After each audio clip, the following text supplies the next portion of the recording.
Jadi di situ, nah, kalau sekarang ribut-ribut silsilah Ba'alwi itu barang kuno sebetulnya. Dulu itu saja Kiai Bisri itu pernah menulis silsilah wayang. Jadi mulai Abimanyu bin Arjuna bin Pandu bin Sentanu bin ngantek Sang Hyang Wenang itu ditulis oleh silsilah wayang. Jadi kitab. Ya gitu itu ya ndak usah diurus, itu kitab sezaman yang menjadi sumber mana ya ndak usah ditulis, apalagi dites di DNA segala macam ya. Mau cari DNA-nya Sang Hyang Wenang itu dari mana?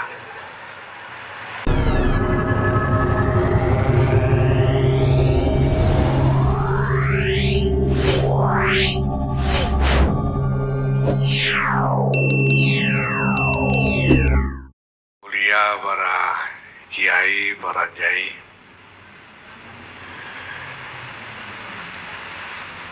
Kiai Jirji Salim Maksum, Nyai Warsun, Nyai Dazainal, Ibu Nyai Umi Salamah, Ibu Nyai Nafisah Salim Maksum, dan seluruh ahli Pondok Kerapian, Kiai Abdul Razak, Kiai Mas'ud Masduki, Kiai Asyari Abtar, dan para kiai lain yang hadir pada kesempatan ini, para pengurus RMI, bapak-bapak dari BSI, dan para santri sekalian yang saya hormati, alhamdulillah.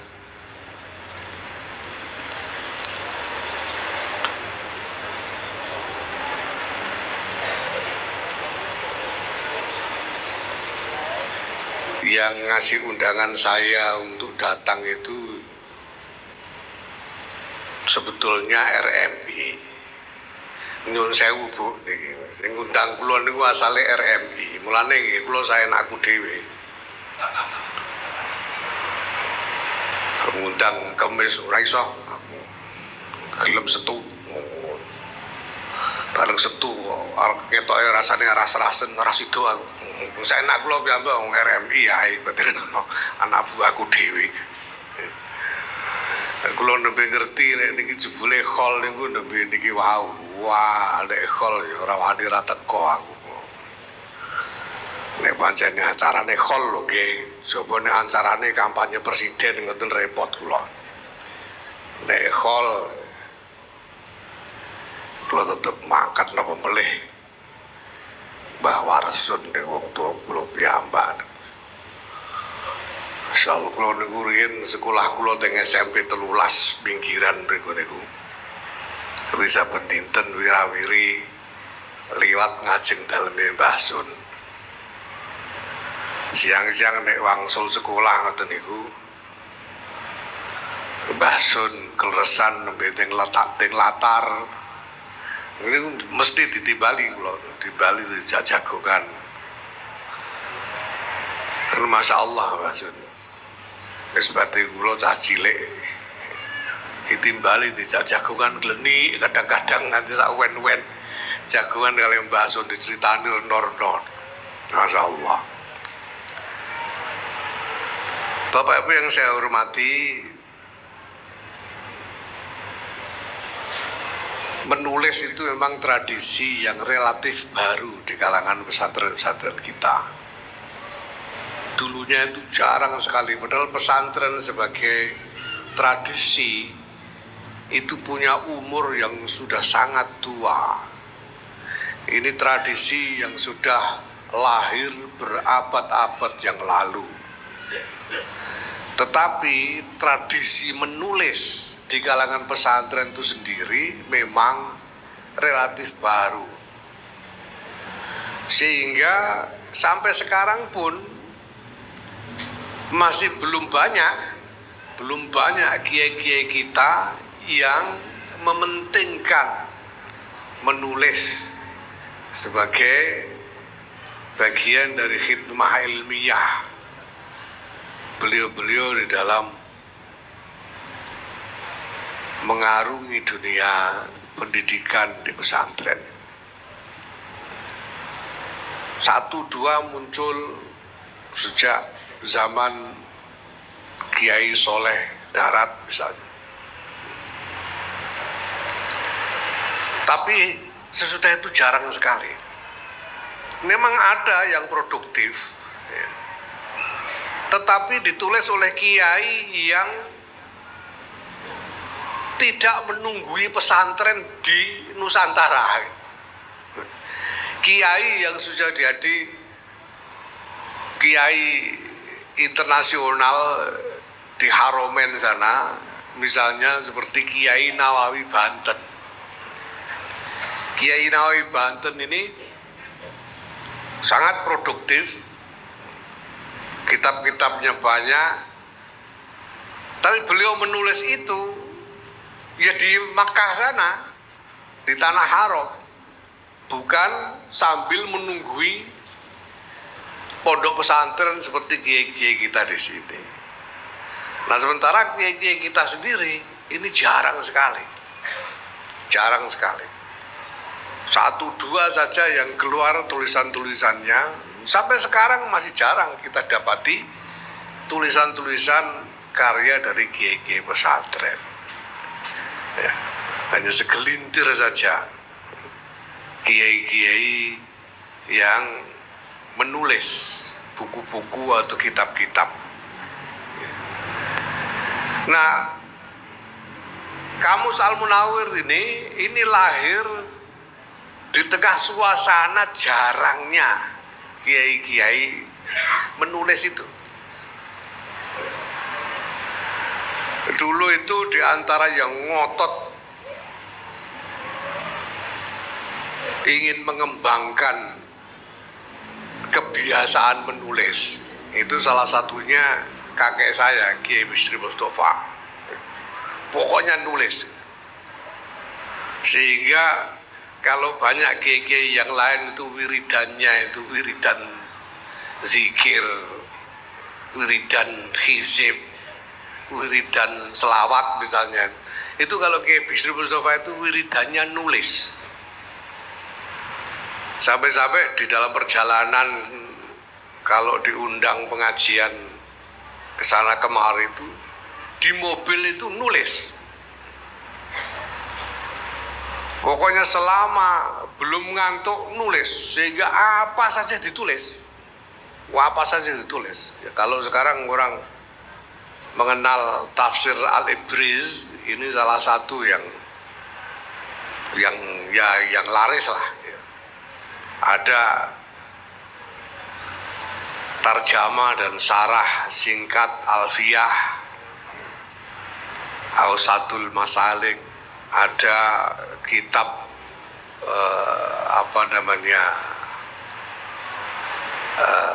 mantik Sulamul Munawwarok dan lain sebagainya. Ini yang banyak dikenal orang, tapi segala macam ditulis, pokoknya saelingnya.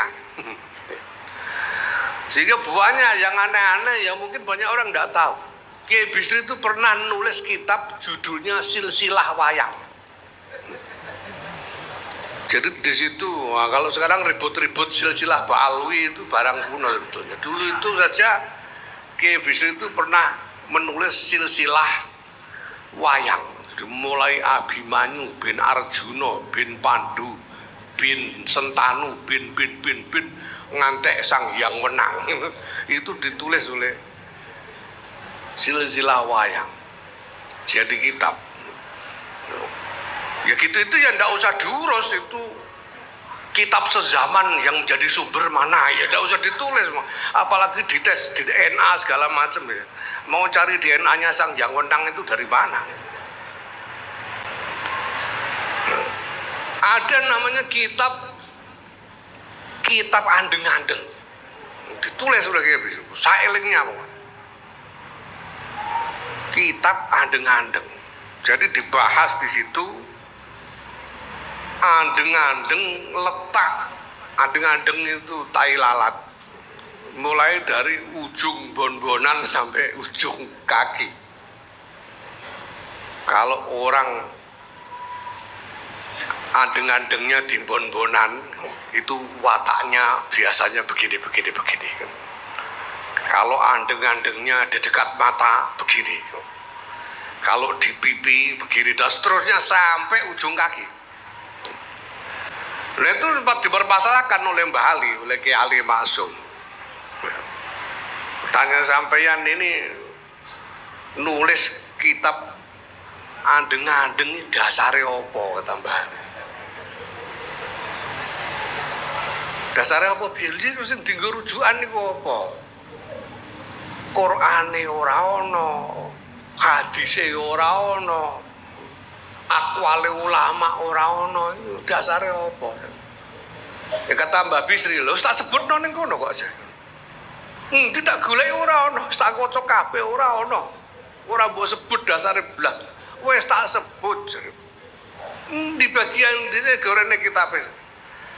Diambil kitabnya, dibuka sama Mbah Bisri, jujuk bagian belakang. Oh ini loh, sesudah menerangkan makna andeng-andeng dari ujung rambut sampai ujung kaki itu, lalu ditutup di kitab itu dikatakan sedaya wau ada dasar kira-kira. Itu dasarnya. Jadi kira-kira itu boleh, kira-kira itu orang mestekno. Jadi kalau misalnya Mbah Masngot terus ngomong ketoke sing enak milih calon presiden, kira-kira sing enak milih calon presiden nomor 2, ya ndak usah diprotes, wong kira-kira ae gitu loh. Kira-kira itu tidak memastikan. Karena apa? Karena saking kepinginnya mengembangkan tradisi menulis. Maka ketika ini Mbah Warsun sendiri yang cerita ke saya, ketika Mbah Warsun selesai menulis Kamus Al-Munawwir ini, dan mungkin sesudah disortir jadi lebih singkat, lebih ringkas, mau diterbitkan, Mbah Sun mengatakan ke saya waktu itu, beliau katakan aku asali rodok mamang arep nerbitno, arep nyetak rodok mamang, kata. Saya agak ragu mau nyetak kamus ini tadi. Makanya terus saya bawa ke Rembang. Saya bawa nak gawa niku mbahmu, katanya. Mbah saya Kiai Bisri Mustafa. Naskahnya dibawa ke sana, ketemu Mbah Bisri, terus menyampaikan ke Mbah Bisri, kula niki gadah naskah, saya punya naskah kamus begini, ini ada yang mau nyetak, saya mohon ditaskhih dulu oleh panjenengan kalau ada yang salah, katanya. Lalu diserahkan naskahnya ke Mbah Bisri. Kata mbah saya, naskah itu langsung ditampil. Lah apa ditaskhih barang, katanya. Wis pulau-pulau sampean gelem nulis, Mbah Bisri begitu. Pulau-pulau sampean gelem nulis. Kok nek ana kurang-kurange ben sing maca kono sing goleki kurange. Terus langsung cetak ae, katanya. Enggak usah ditaskhih segala, kok repot. Sudah untung ada yang mau nulis kitab segitu tebalnya, minta ditaskhih segala. Ya nanti biar yang baca yang nyari kekurangannya kan. Karena dari Mbah Ali saya dapat cerita, Mbah Ali waktu itu kendikan kepada saya, yang dirasani itu mbah saya, mbahmu senengane gawe judul kitab aneh-aneh, kata Mbah Bisri. Kata Mbah Ali, nggawe tafsir kok dikai judul Al-Ibris aneh-aneh. Sing bener ya kaya Warsun ngono iku. Kamus Al-Munawwir ono beres jare Mbah Bisri. Jane kitabe mbahmu tafsir Al-Bisri ngono ora enak jare Mbah Ali itu begitu. Diberi nama Al-Munawwir ini menurut Mbah Sun yang memberi nama ya Mbah Ali gitu. Terus Al-Munawwir ora usah angel-angel. Ini diberi nama Al-Munawwir. Nah, ini satu hal yang saya juga ingin sampaikan khususnya kepada santri-santri ini. Al-Munawwir ini ditulis sekitar tahun 75-an, pertengahan 70-an lah, sekitar itu. Dengan isi yang seperti diceritakan Gus Solid tadi, begitu ekstensif. Ini bukan cuma kamus kayak yang dicetak sekarang itu, tapi dengan rujukan macam-macam yang di Qurannya begini. Dan itu belum ada komputer tahun pertengahan 70-an itu. Artinya apa? Mbah Sun itu nyari rujukan kalimat mufrodat dari Quran itu ya diolah-alik sendiri Qurannya itu. Oh, sekarang gampang ada algoritma segala macam komputer. Tapi 70-an komputer dari mana? Enggak ada. Dan ngolah-alik sendiri. Ini bayangkan tahun 75. Pertengahan 70-an itu Mbah Sun itu umur berapa?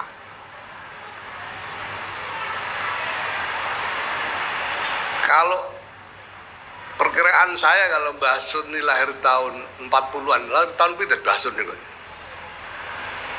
Mbah Sun itu tahun pinten Bu lahiripun? Sekawan dosonan Bu nggih. Kinten-kinten. Ya mungkin tahun 90-an lah, 40-an lah pokoknya. Nggih. Mbah Zainal 36 nggih. 36-an nggih. Ini baru 30-40 tahun. Yus mana Mbah Sun itu ketika nulis kamus Al-Munawwir ini. Saya pernah nemu lagi kitab karangannya Kiai Sahal Mahfud. Judulnya kitab itu Faidul Hijah. Kitab Faidul Hijah ini kitab syarah. Jadi Sulam Safinah itu, kitab Safinatun Najah itu dibuatkan nadzoman oleh Kiai dari Cirebon, Kiai Mas'ud atau siapa kalau tidak salah, dari Cirebon. Nah, nadzoman itu kemudian disarai oleh Kiai Sahal Mahfud menjadi Faidul Hijah. Dan ketika saya baca Faidul Hijah itu, Masya Allah, itu ngilmu sembarang kalir dimasukkan situ semua.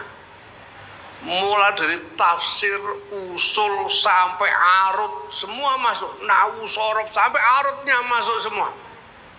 Di dalam Faidul Hijah itu, syarahnya Mbah Sahal. Jadi baca kitab itu bisa pinternya bisa tambah berlipat itu, karena terus ngerti ilmu sembarang kalir. Nah, ketika saya lihat tanggal cetaknya ini bukan tanggal nulisnya. Tanggal cetaknya itu sekitar tahun 60-an. Mbah Sahal itu kira-kira yuswanya sama dengan Mbah Zainal, kira-kira kelahiran tahun 36 itu. Atau lebih muda sedikit. Mbah Sahal itu. Setelah saya hitung itu, Mbah Sahal nulis Faidul Hijah itu usia beliau baru sekitar 25-an tahun. Beliau nulis Faidul Hijah itu, yang isinya luar biasa, ditakrit dan dipuji-puji oleh Kiai Zubair Sarang, ayahnya Kiai Maimun.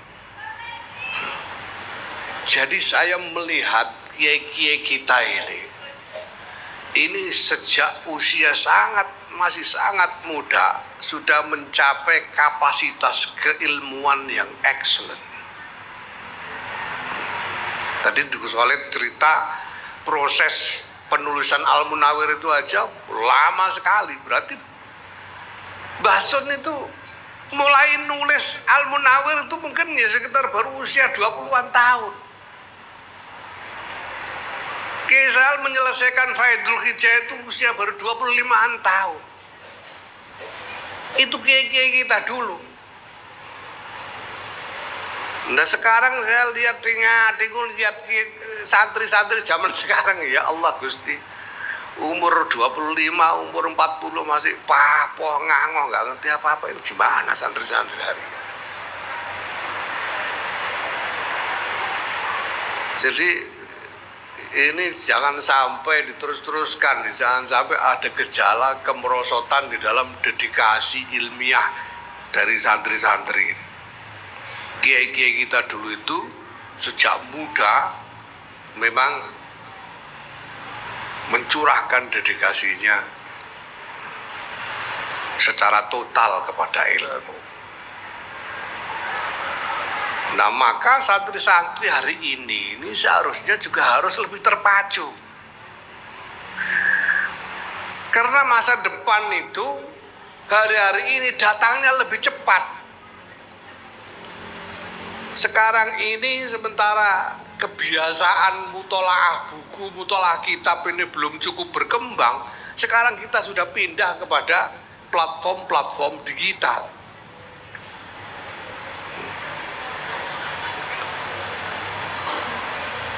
Dan santri-santri tiba-tiba harus berhadapan dengan kenyataan-kenyataan baru seperti ini.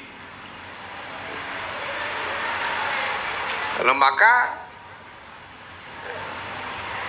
saya kira ini juga harus menjadi momentum yang memacu gairah dari santri-santri kita ini untuk menekuni ilmunya.